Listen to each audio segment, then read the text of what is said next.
I saw my thrill doop-a-doop-doop-a-doop on episode 9 of Let's Dev doop-doop-a-doop with Adam from ACG doop-doop-a-doop on itch.io.com. And welcome back. Getting ready to do episode 9, where we can start bringing that animation into the engine. We're gonna make a new racer for this game. Already got 2. I guess I can maybe do a little show and tell. Here's the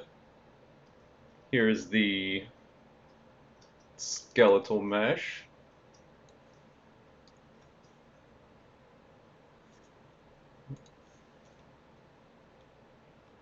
This one's pretty.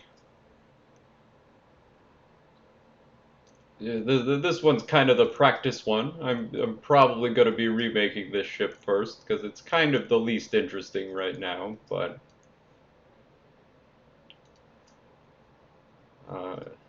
it at least is there to test out the game. And there's the skeletal mesh for the second one. This one's kind of, as I imagine happens a lot, this was my favorite one because it was the one that I had made the most recently until I started making this most recent racer, and now I feel like the one we just made for Let's Dev is probably my new favorite. But you can maybe see that I already kind of had an idea of how I wanted the engines to look in this game. This one's got, it starts kind of closed up like this, and then once you start to get up to full speed, it actually will have the wings kind of pop out like that, then steer from there. Those are the 2 that I've got, but I'd like to have at minimum, I want to have 4 racers in this game.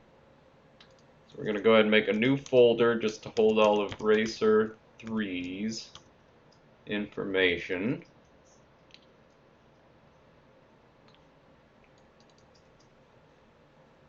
And we're gonna be doing some stuff off screen here for a second, but I'm just grabbing the exports that we made in the last video.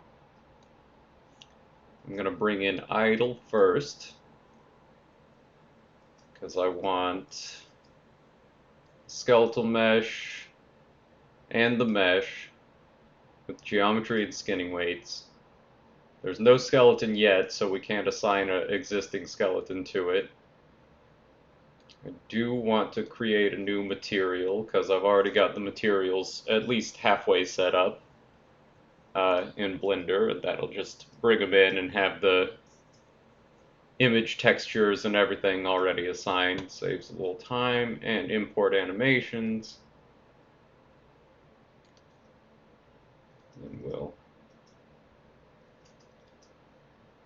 And it will tell me that I didn't have smoothing groups information. It's told me that every time, and I believe I have actually had smoothing group information brought in, because this is the way the edges of the engines look smooth still. So I mean the shading is the way I want it. Pardon. Is the way I want it. But, it just says that every time. I don't know if that's just something to do with Blender or what. But as you can see, we've got the physics asset. This would determine the colliders for this skeletal mesh, we've got the idle animation.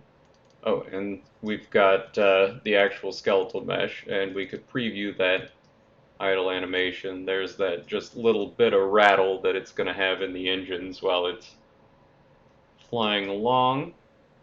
Looks like that's all working the way we wanted it to. Now the rest of these we're going to import. This is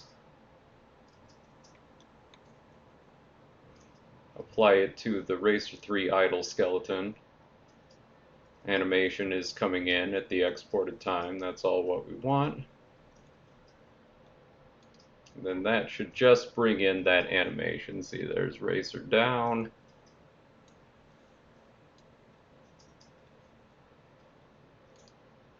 Race 3 left.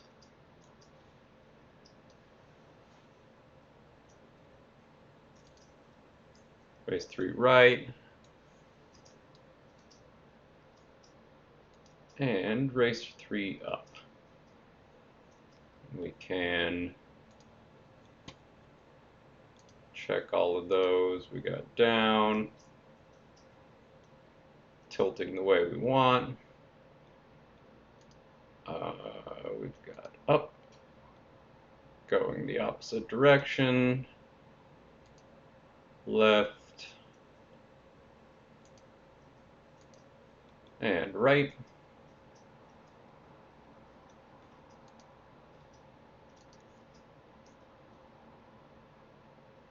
So that's all working how we want it to.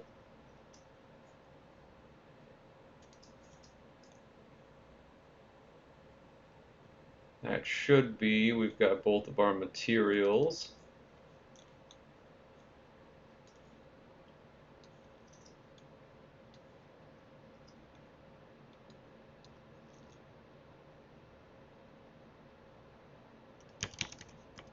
I'm going to bring in a constant on this material in the metallic, just to make this one look a little, I didn't do this with all of the ships, but I think I want this one to be a little bit more metallic looking, like it's got a dyed metal hull rather than painted like some of the other ones have.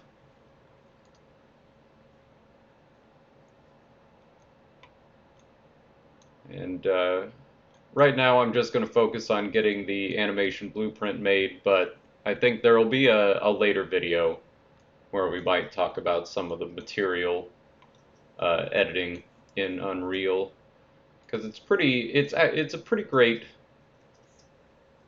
material editor. I think it's really easy to use. I would go so far as to say I think it's quite a bit superior to Unity's universal render pipeline, if for no other reason than because it supports and without my Pro Tools, it's going to be kind of hard to show. I'd love to make a metallic and a roughness map. I might try and just power through one on Photoshop. But the big plus to Unreal's material system is that it uses separate metallic and roughness maps, whereas Unity, back when Unity was something people used, was using it as you would have to do your metallic map, and then, no, you'd have to create your roughness map, and then you'd make a metallic map as an alpha channel on the roughness map, which it's not the biggest deal in the world, but it is extra steps in the pipeline that you shouldn't have to take. Like, they are very easy to have both of those as a separate map, but putting them together as an alpha channel, just unnecessary extra step. I don't know. That's my gripe. That's my gripe about it. See right here, just two nodes, metallic and roughness, and if you were using a texture map to determine where those were metallic and where they were shiny. It'd be real easy. You just pull them in just like this texture sample, plug it right into that node, and it would already be working.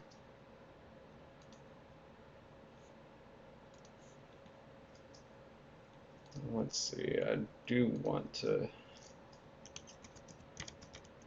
make sure I can remember what these materials are. I always forget to name these in Blender. As I said, I am the worst with naming conventions, especially in solo projects, because I'm the only. Who am I? The King of England? I don't need all these fancy names on everything. It's all materials. Just name it material. And then later I can't remember what I'm working with because I have 40 materials just named material.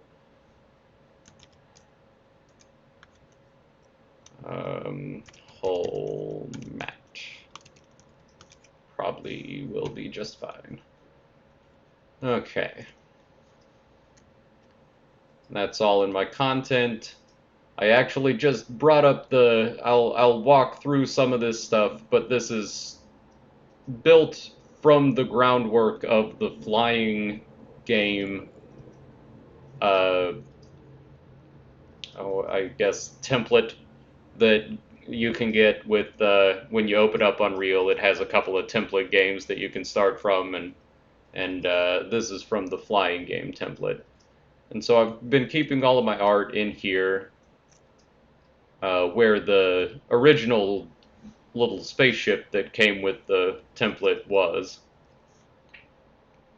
And now on closer inspection, I probably should have used this geometry folder that was already in there, but you know what? I know what I'm doing with it, so it's all good. Flying BPs is going to be my blueprints. I do all of my game design with blueprints. I'm not.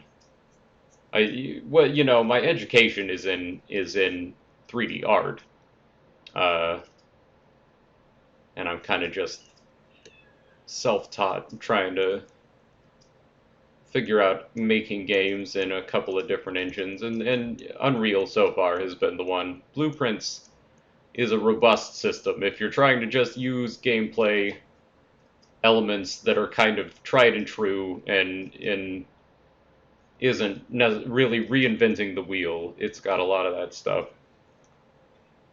already in there for you. And these are all based off of this default flying pawn blueprint that came with the template. I think since this one's already set up for how the animations that this new ship is going to take, I'm going to go ahead and just duplicate this one. Actually, let me make sure that this is all, because I want to make sure that it has the, well, I guess let's sort of quickly just kind of see if I can explain some of what. A lot of this was set up already in the blueprint when I opened the template, but as I understand it, this is all if you're using a headset or a VR device, this will change the arm length and the socket offset of the follow camera, so you'll have a better view for a headset device. This is just applying forward speed and steering rotation based off of the event tick. And then these floats, it brings in the current forward speed times delta seconds, turns that into a vector along the x-axis, and then sweeps the plane forward along that delta location. And then this here controls your pitch, roll, and yaw speeds on this rotator, and then adds that to the delta rotation. And then all of that input is determined through the forward speed using thrust input is the axis mapping for thrust when the axis, there's a accelerate and decelerate, which would represent a +1 or a -1 on the axis value, and it plugs that, takes the axis value times your acceleration, so if it's +1, then it's your acceleration in the positive, or -1, it's in the negative. And if there's nothing held, it slowly reduces the speed by -0.5 times the acceleration. Right there, if input isn't held down, reduce speed. Then all of this is just the world delta seconds and some math with the forward speed and your minimum and maximum speed. You can see all of that stuff up over here. It will set your current forward speed. Then over here is some stuff that I added to it that just determines the length of this thrust effect that I've got going for it, which is really, right now it's super simple. It's just 2 cylinders with a panning texture applied to them, but that sets the relative scale. If you're boosting, it's extra, long tail of fire. If you're accelerating, so your input axis is greater than 0, then that condition being true will set it to a relatively long tail, and false if you're not accelerating, it's just kind of the short little bit of fire coming out of the back. Really, a lot of this is just the same kind of stuff. This is the math for turning the plane, adjusting the pitch to turn up. It's just an interpolation between the current location based off of your pitch speed. Another float you can set up.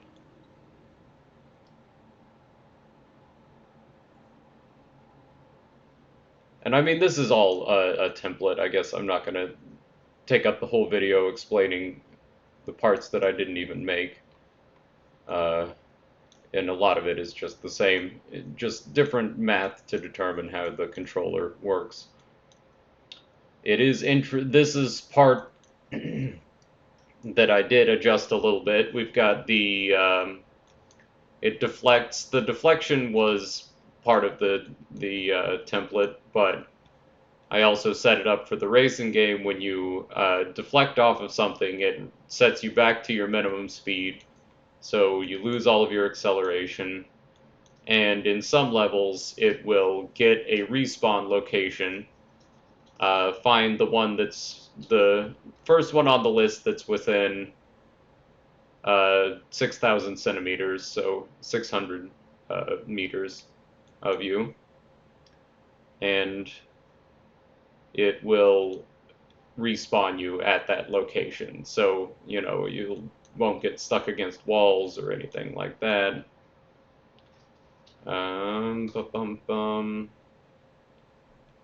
Oh, camera rotation, just another interpolation that takes your left joystick or the arrow keys on the keyboard and allows you to rotate your camera up to 60 degrees in any direction. And the boost sets your max speed up and also triggers this, is boosting, sets that Boolean.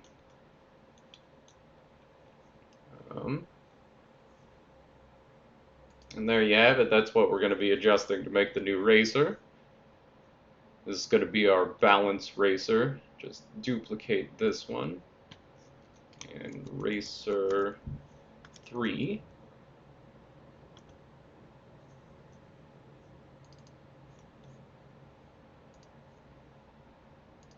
We'll go ahead and get this set up first. I've got the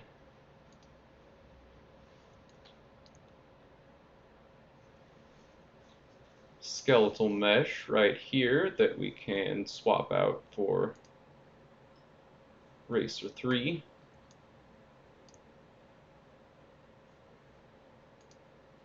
Let me just see.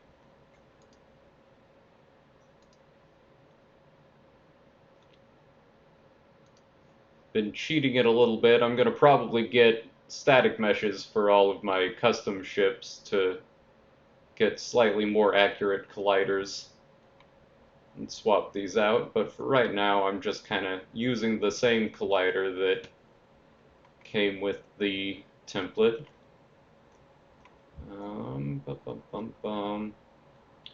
But I want it to be visible because I need to get this lined up.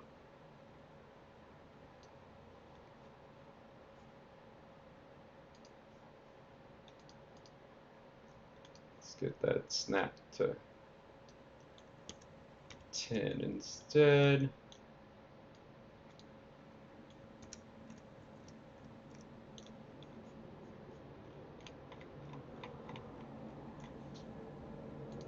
I've actually kind of got everything scaled down in here just to keep the stages building you know, reasonably large spaceship and then building a map large enough to make a racetrack for it actually gets pretty unruly pretty fast. So I've got everything kind of scaled down to where they're, you know, about 20% of their original size. I think I'm going to scale this guy up just a little bit.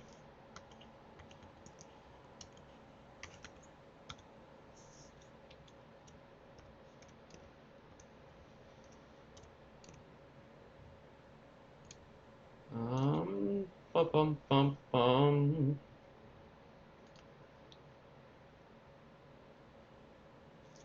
So let's see. Maybe I just want to do like that.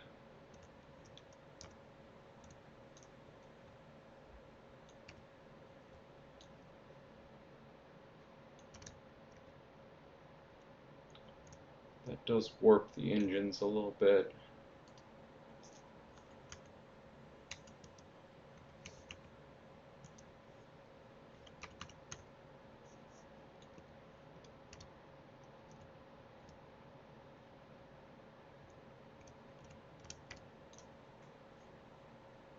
Let's maybe take off snapping, increment snapping.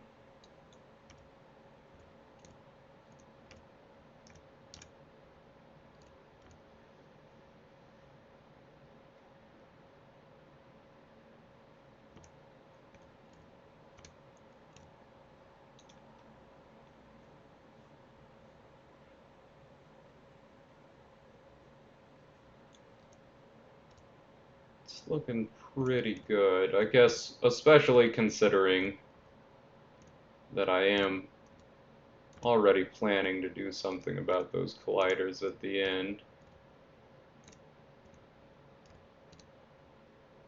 But this should be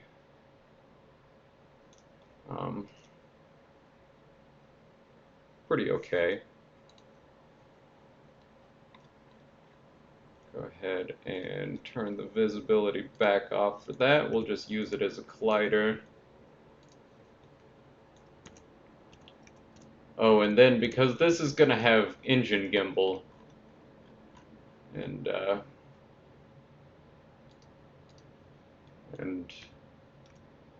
Racer 1 that we duplicated to make this didn't, we are going to need to do a little bit of prep.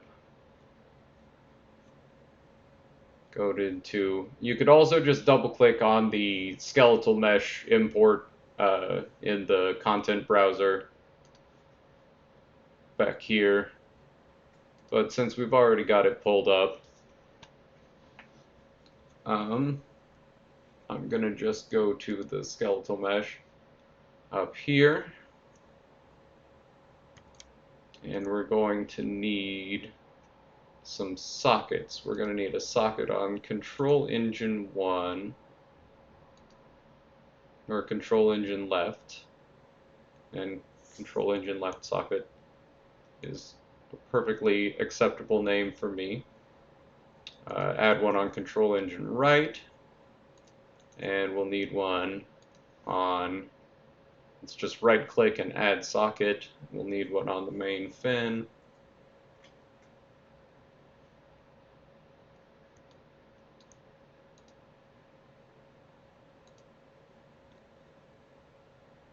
And save that, make sure that's all applied. Then this one, this exhaust that's in the components hierarchy here, we're going to click on that. Oh, and parent that, or parent socket for that should be the main fin.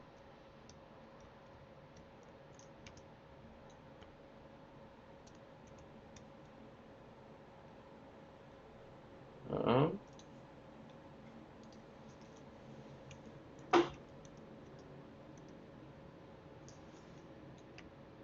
is apparently quite a ways away.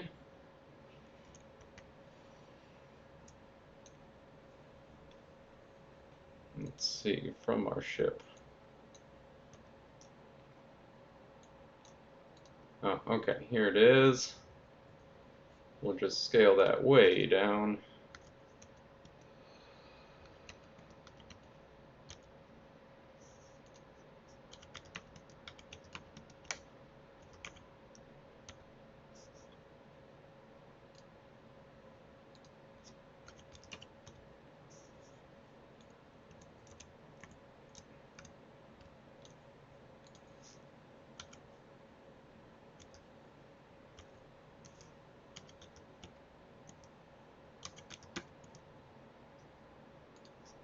Guess just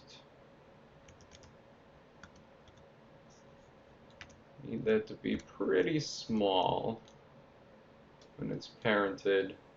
I imagine that's because we shrank it down from the original size. The ship is smaller.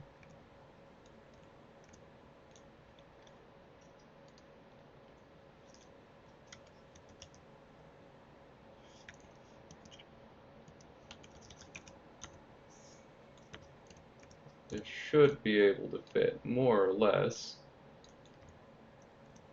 Yeah, there we go. Into this engine. Maybe just a little bit smaller.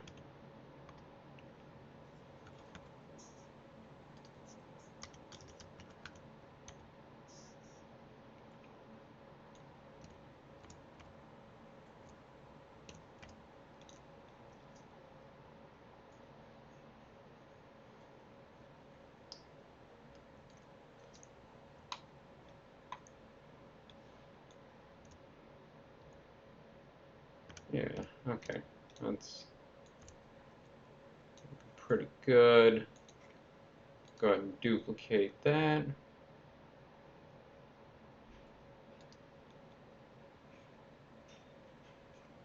And we want both of these on the main fin socket, but this one will just move over.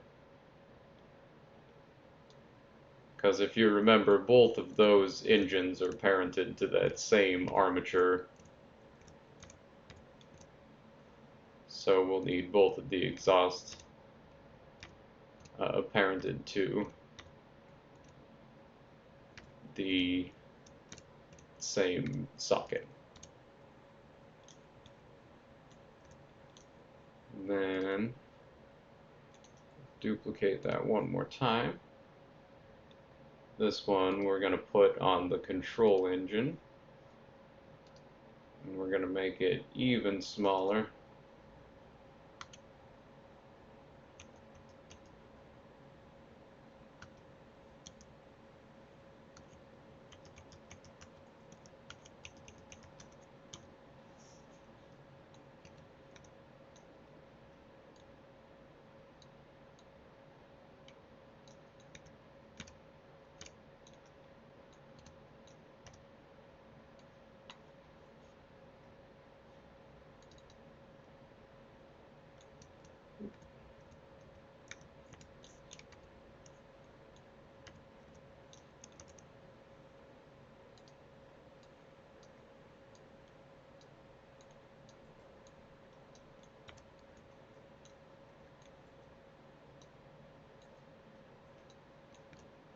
This just lined up behind that front engine. Camera speed's going too fast. Alright, get that lined up here. And we'll just scale that up a little bit.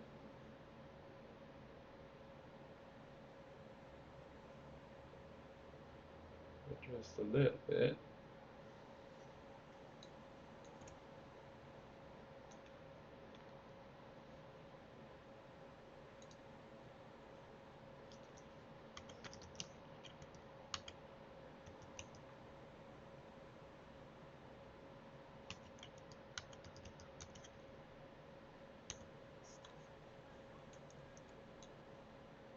No?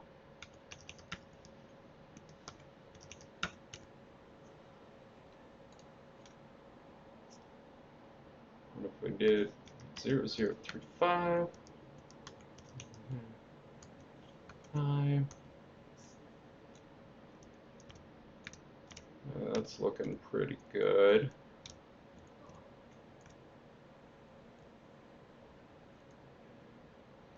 Yeah. That should be alright. And duplicate it one more time. That was Control Engine Socket R.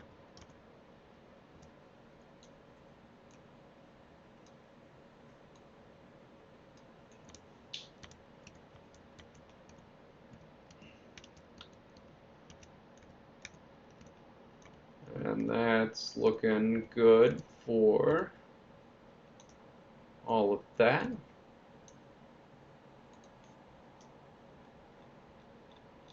Just check this collider one more time. It wasn't that bad, was it? No. No, that should be okay.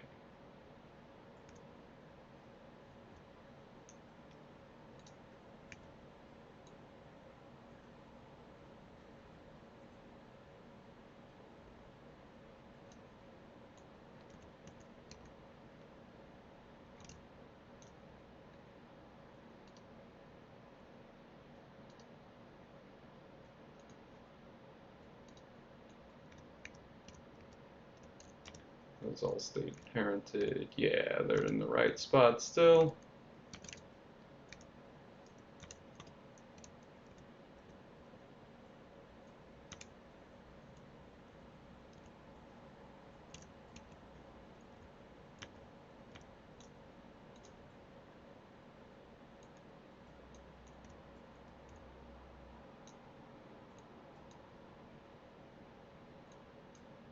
There we go. Get everything nice and lined up.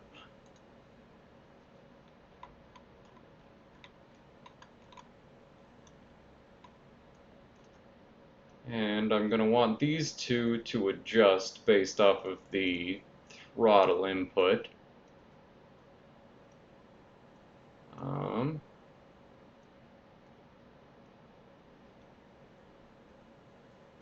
So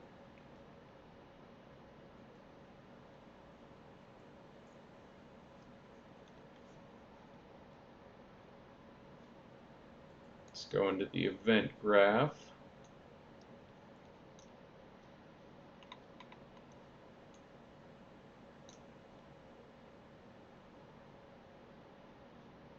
This is for the first one, which is parented to one of the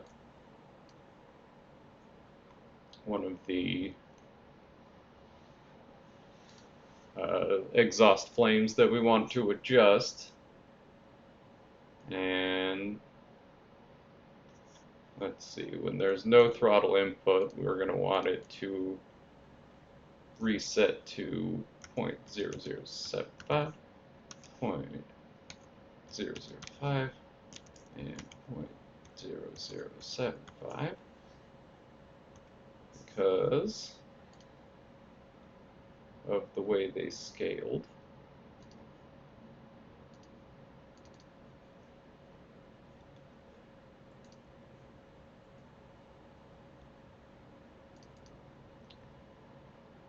Then let's see.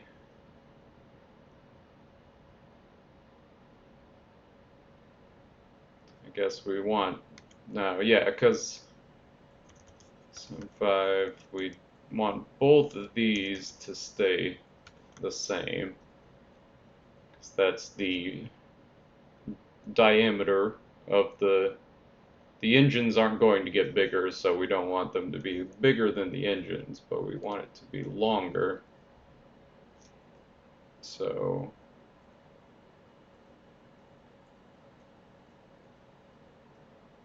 point 0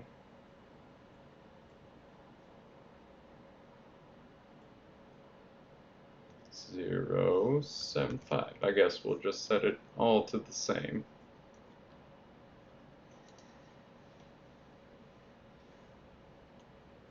Then when boosting, 0.0075, 0.0075.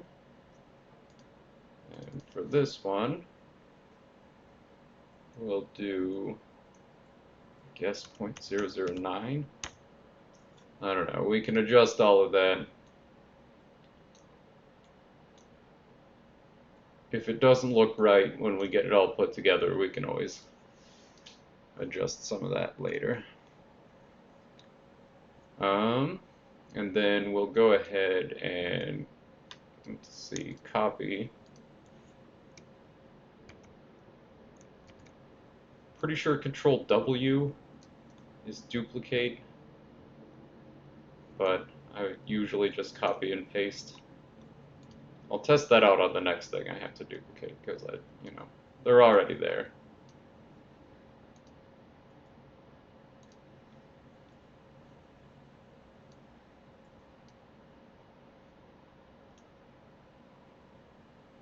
And then for this one, we want exhaust. Yeah, we want exhaust 1.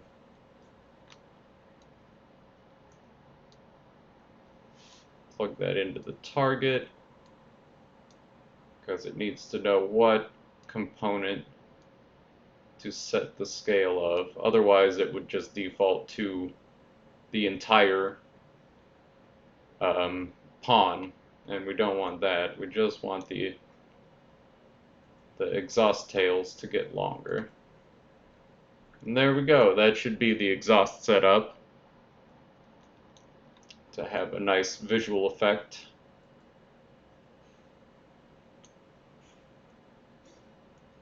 And I guess while we're here,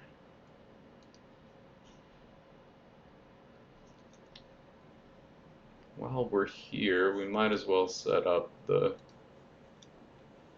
floats that determine the different. I actually can't remember, because right now they're all the same as Racer 1. And I want this one to be balanced, so it's going to be in between the top speed of Racer 2 and the acceleration of Racer 1. It's going to be just in between on all of its stats. So we got max speed of 5,000.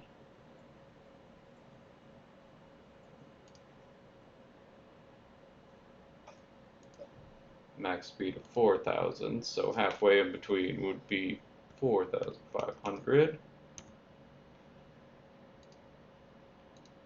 4,500, yeah. And turn speed is 50. This one was 100, so we'll want to turn that to 75. 50 to 100, yeah, 75.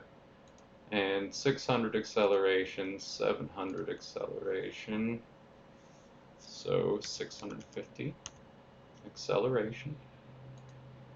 And everything else,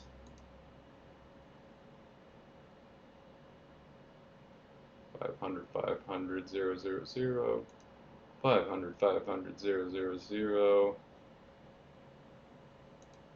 60, 60,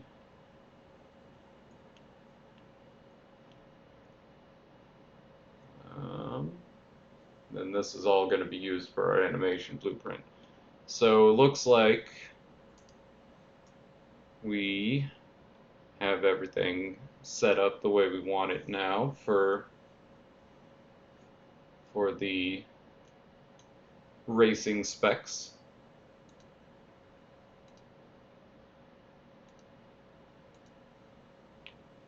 Just save all to make sure all of the things I've made changes to get saved.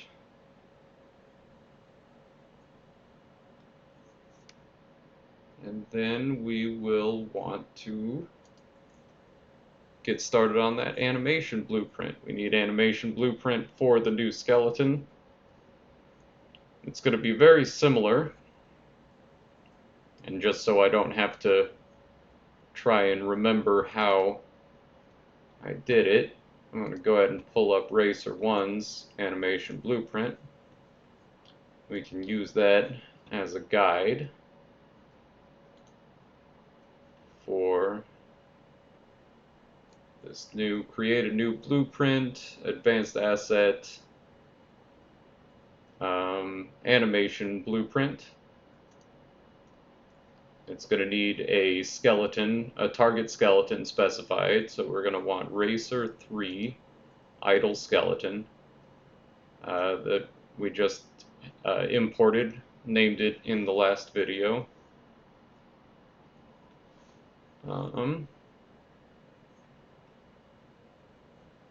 Yeah, we want Racer 3 idle skeleton. It's going to be Racer 3 NMBP for animation blueprint. And there we go. Need to set up a little bit of logic.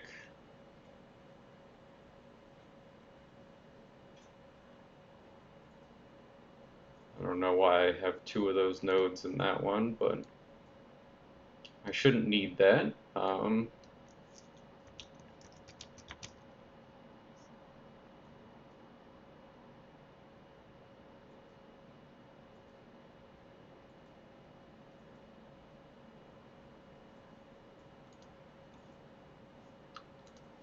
Did I change the naming? Okay, I'm actually going to rename this real quick.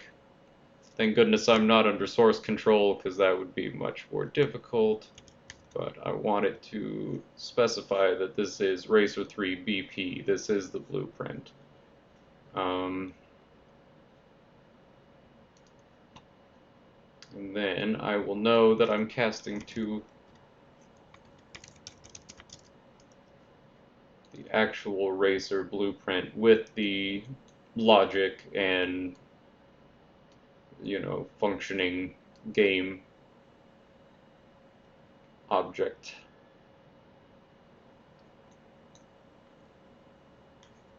Alright. Then this is duplicated, so these variable names are going to be the same.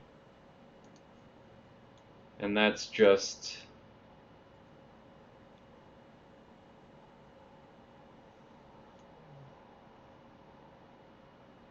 let's see where. Oh yeah, it's right here at the beginning. I just created a variable for those axis values, and then every time they're changed, it will set that axis value in the variables section for turning up and down or left and right is the yaw axis value. And when those update our animation blueprint, we can get those.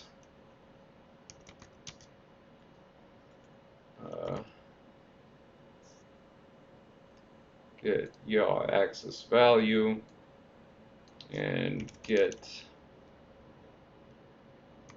turn. Oh wait, get.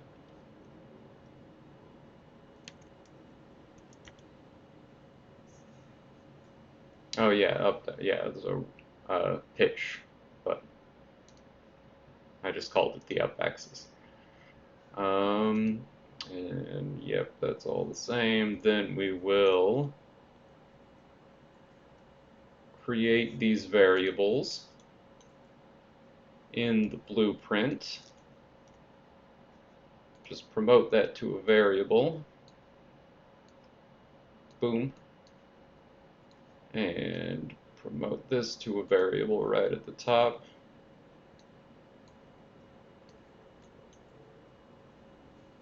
And compile all of that, and that's all of the logic we need. Once it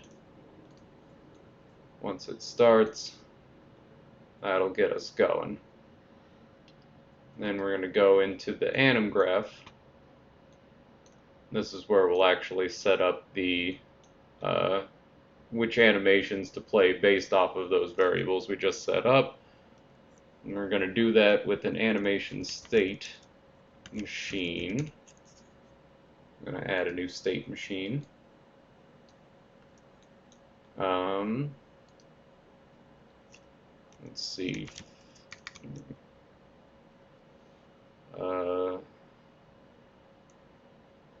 Control animations, I guess. Double click on that to go into that state machine. Then we can start setting up the logic. We're going to have that idle animation. When gameplay starts, we'll enter and go directly into that animation.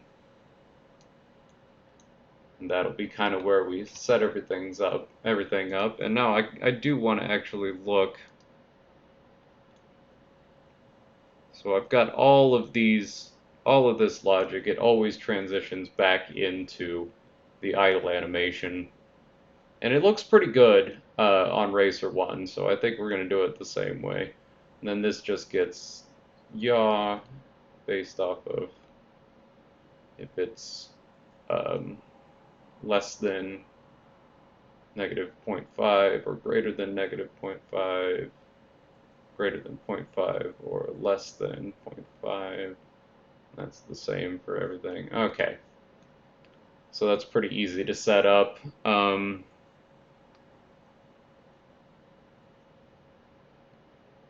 Just click over here in the asset browser. We've got all of the animations associated with that skeleton. So I'm going to bring in the turn left animation. We're going to create a transition, and then we're going to double click on this transition.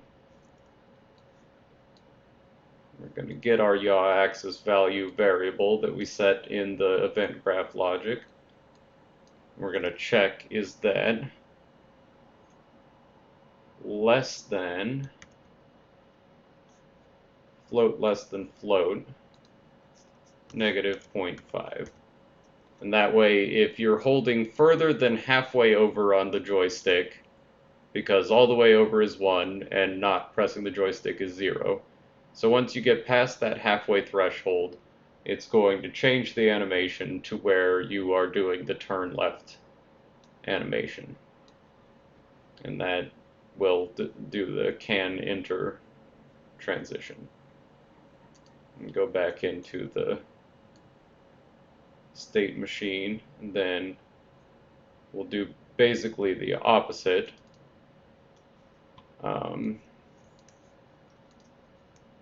Get that axis value, and now we want to see, has it become greater than -0.5 to indicate that you were holding left, but now you're releasing the joystick. And that will transition back into the idle animation. Do race 3 right.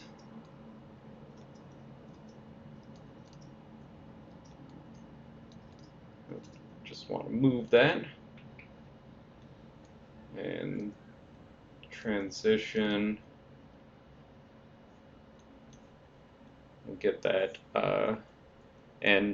Control while you're dragging will automatically just get the value. Alt while you're dragging will set the value if you want to create a setting node. This time we want it to be greater than, greater than 0.5. And that means that it's holding over to the right. So, yeah, I think that's right. Although I dragged it the wrong direction. See the arrow there going, I went, that's actually what's going to have it go back. So we can still keep this, but it should actually be less than, because it was at 1, and when it becomes less than 0.5 again, we'll go back into the idle animation, and for the one we did before, we'll want to click on the idle and drag it down.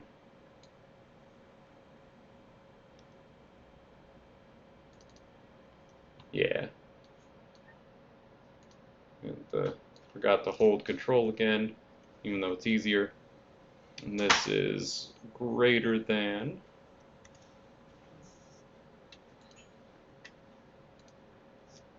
0.5.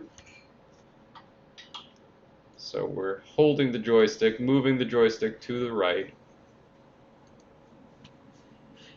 and that will transition from the idle into the right turn animation. And we just need to do the same things with up,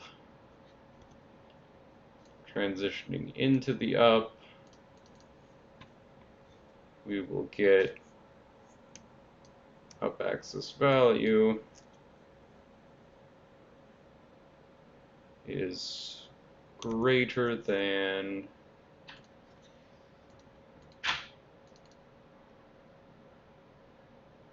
oh no, wait.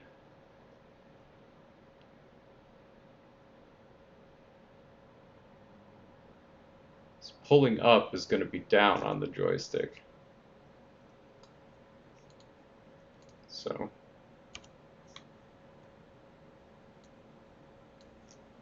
I'm going to actually want to do less.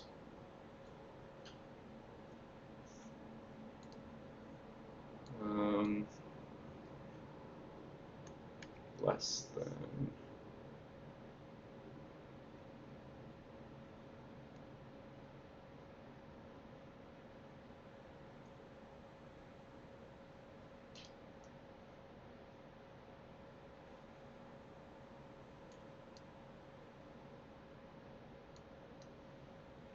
This is, for some reason I can see this on my OBS screen.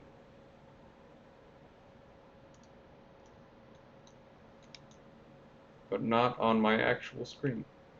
But that's alright.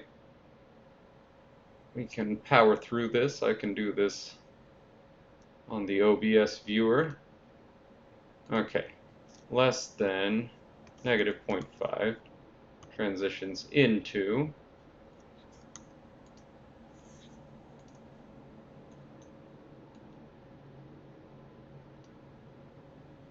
then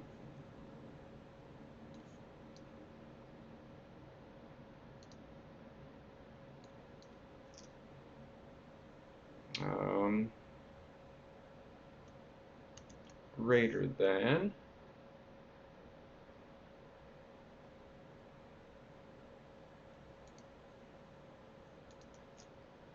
negative 0.5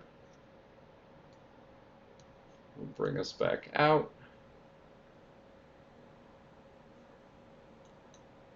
And eraser 3 down.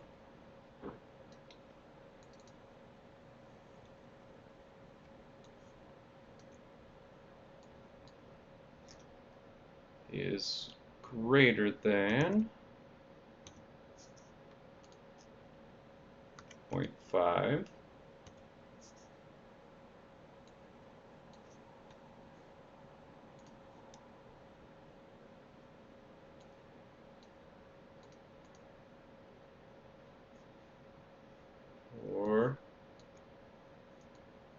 less than 0.5.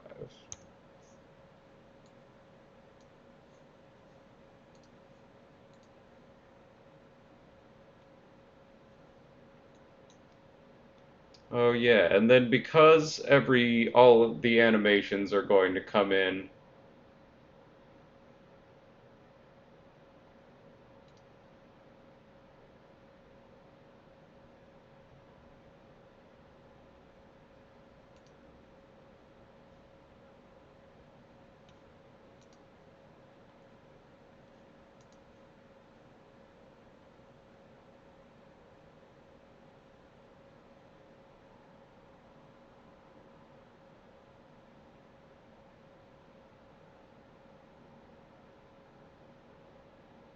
hmm.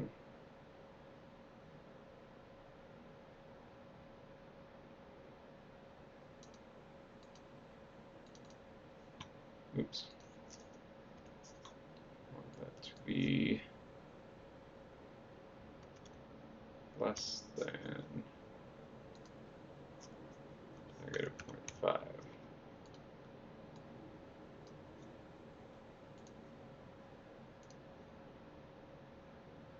There we go. Because it will always be, it starts at 0, so it'll always be greater than negative 0.5. That was why that was flashing, kind of going all crazy like that. But we do want to go in and select all of these animations. And if it's just the turn animations, we don't want it to loop. We do want the idle animation to loop. But when you're turning, we just want it to go over to the side and hold that pose. We're going to turn looping animations off on all of those animations that we dragged in to the scene there.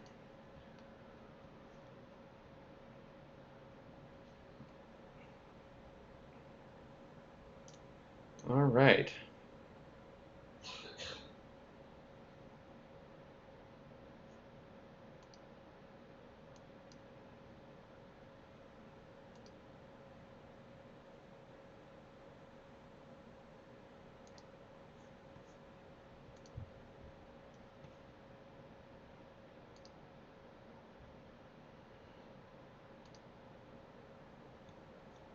All right.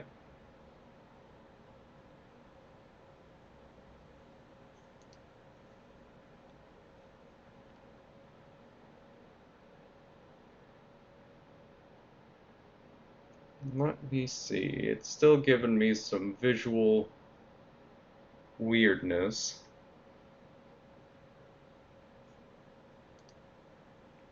Just go to save all. And I have to do this in the OBS window. I'm going to go ahead and close this and then open it up one more time.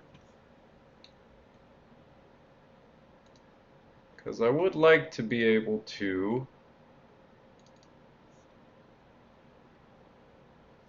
show off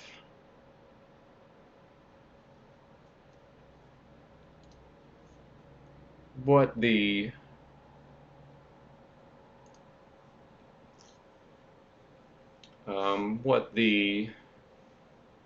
ship will actually look like and just make sure that that blueprint is all working. But in order to do that,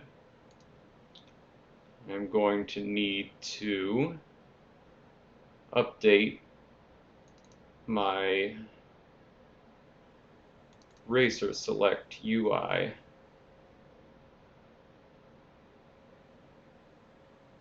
Already got a button set up in the racer select menu. Racer 3 set up to be the balance racer. And go down to events on clicked. Then we just want this same logic that I already set up, which I guess I should explain. When you click the button associated with the selected actor, when you press the the first button, I guess the second button rather, it will first in this sequence get all actors of class, and that's the Racer 1 start location that I'll have placed in the levels. Gets the first instance of that one and brings back the target scene routes world location, which I use as the plugin for the transform on spawn actor Racer 2 BP. So the Racer 2 blueprint is spawned at that location. And then the player controller, it's a multiplayer game, but player index 0 is the first player's controller. And that player controller will possess the racer that was spawned in at that location and set the ready boolean.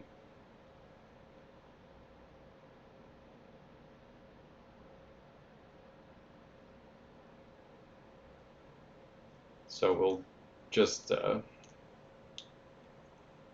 let's see if this Control W, it did, so Control W will just duplicate.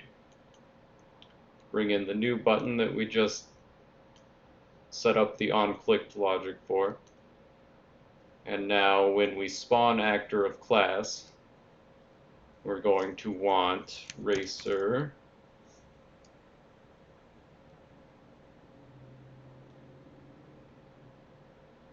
Racer 3 BP.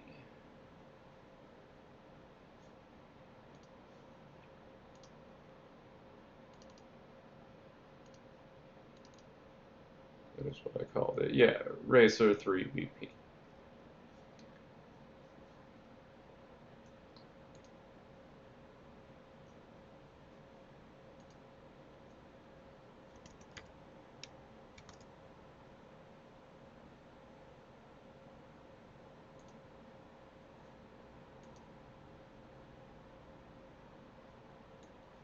Alright, so that should work at least for Player 1's Racer Select menu. Because of the way everything works, in the way I have it set up, there's, more ways to do it than one. But I will need to do the same thing on the second player select, and just to be thorough, I know we're running a little past an hour here, but just to be thorough, I'm going to go ahead and do that to make sure I don't forget.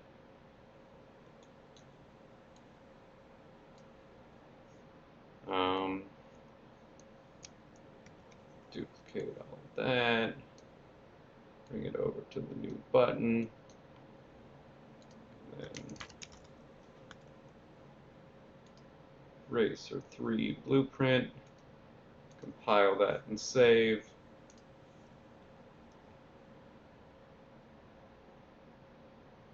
Then, I guess, let me also show off my fancy. This is the menu level, which will just open up the first menu.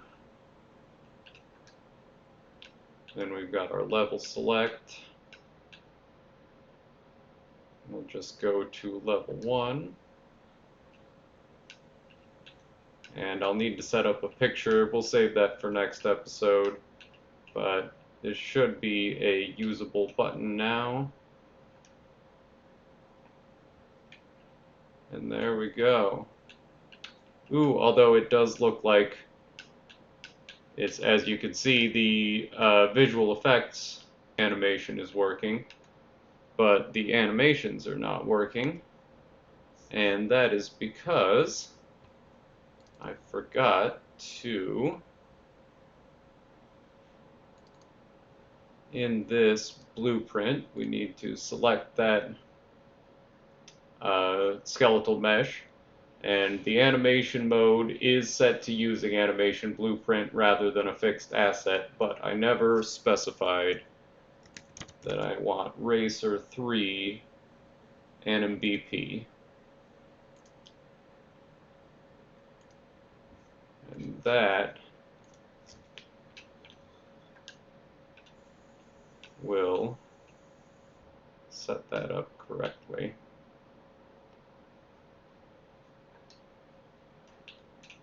Go to Racer 3.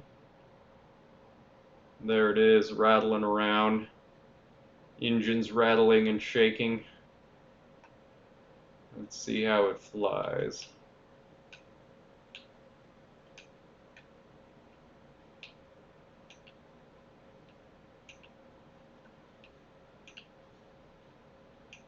Hey, look at that.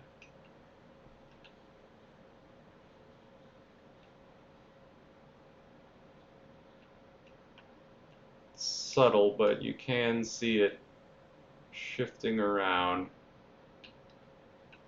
which I think is more or less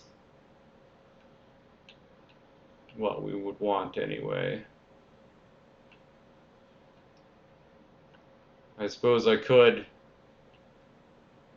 if people are out there watching this part of the video, you know, even if it's a couple of years down the road, honestly, feel free to leave a thought on whether that should be a more pronounced animation.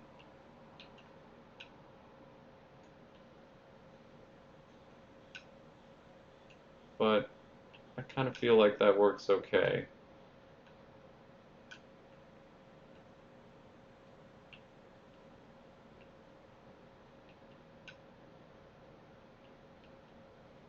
Let's get a little bit of acceleration, see how everything.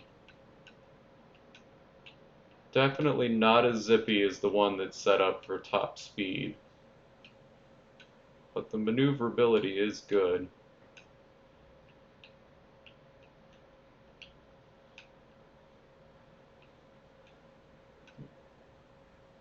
The real test, right now they're unlimited, although there will probably be pickups for them eventually, and this is one of the smaller courses, so it kind of has tighter turns and what have you, but the real, let me go into full screen here. The real question is, when I hit the boost, oh, that's a little hard to control. Although that might be operator error. Let's make one more pass. Let's try it again.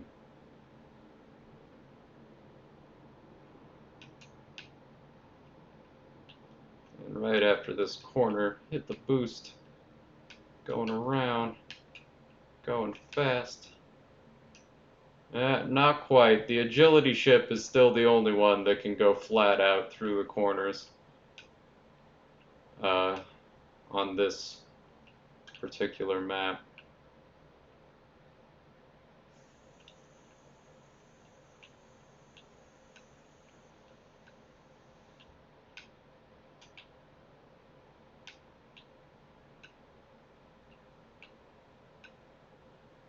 Yeah, I'm really not sure. I might wind up going back and making those rotations a little bit more.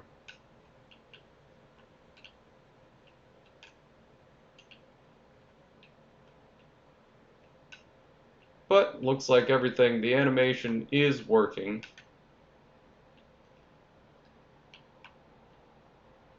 Which is kind of, you know, the priority. If I re-imported animations later, as long as they were named the same, I wouldn't even have to do any work. It would just update to the new animation. And it would all just work the same. But that is basically the pipeline from starting an art piece, a skeletal mesh in Blender, and bringing it all the way into the game engine and making it work.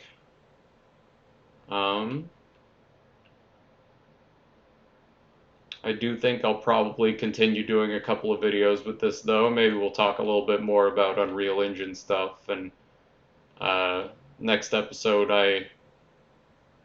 I might try and do some environment design, show off a little bit of level design. But we'll see where it goes. I hope everybody enjoyed. Let me close this out, and we'll probably call it here for the day. But I will see you all next time on Let's Dev.